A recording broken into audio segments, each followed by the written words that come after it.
easily time la soo xasuuso waxa ugu fudud oo ku xasuusan kartid waxa waaye time tensesna hadaa maqashid waxa weeye waa time waqtiga uu ficilka dhacayo waa simply intaas le waaye marka ardaydii casigeeda anoo tixgelinayo ayaan waxaan bilaabay 2026 tenseska in aan si fiican u fahamsiiyo ardaydeyda wuxuuna noo bilaabmayaa maanta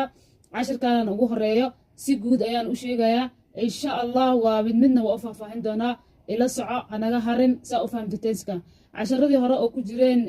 youtube-kayga ama pagekan tiktok-ga haddaa rabti waa kasoo fiirsan kartaa meelaha kale waa ka fiirsan kartaa laakiin aniga ayaa si voluntary ah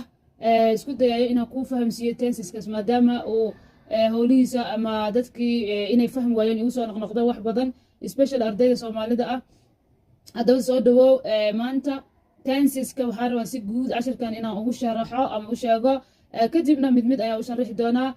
adigana maxaa kula gudboon maadaama ani kuu faa'iideynayo si mutadawacnimo ah adiga idaawanayo oo hadda ii jeedo waxaa kula gudboon in aad igu caawisid falowda shaarta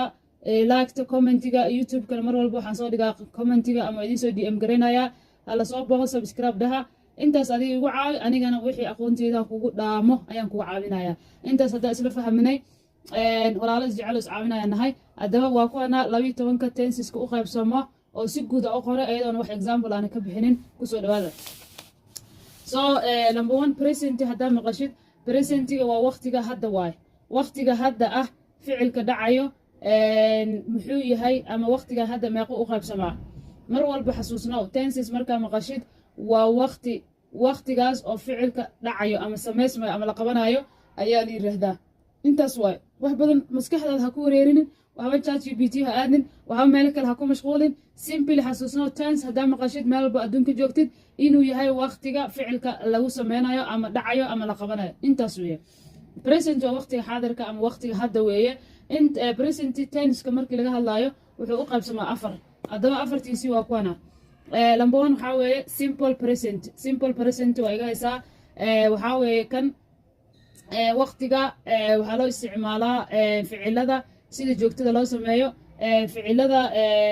sida isheg habitualka ama regularly loo sameeyo sida salaana kale wax walba soo kaca cunta cuna waxaas ama sida general statementska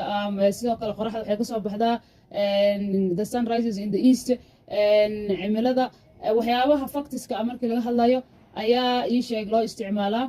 iyo ficilada soo noqnoqda oo joogtada loo isticmaalo ayaa simple present waqtigan loo isticmaalaa intaas hadaa fahamtay wax badanna waa sii faahfaahin doonaa insha allah next waxaa present continuous waxaa weeye waqtigan ficilkii ayaa dhacayo halka